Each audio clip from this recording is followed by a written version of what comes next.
This method can help answer key questions in the insecticide discovery and vector control fields, such as how toxic is an unformulated chemistry to a population of mosquito larvae or adults?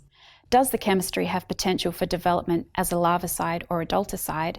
And what might be the most effective delivery route? The main advantages of this technique are that it can be used to evaluate the toxicity of unformulated chemistries, the toxicity of a chemistry against multiple species of vector mosquitoes, and it can be scaled up to evaluate hundreds of compounds in high throughput capacity. Demonstrating the procedure will be Jasleen Kaur, a scientific technician from my laboratory.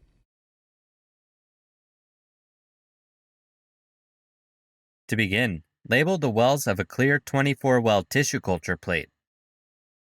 Use an analytical balance to weigh the test compound. Then, dissolve the compound in sterile double-distilled water in a 1.5 ml tube, resulting in an 80 millimolar stock solution.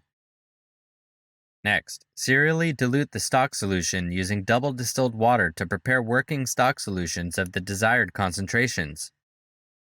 Note that care must be taken when the larvae are added to the wells during the removal of excess water and when the test chemistry is added to avoid physical damage to the larvae.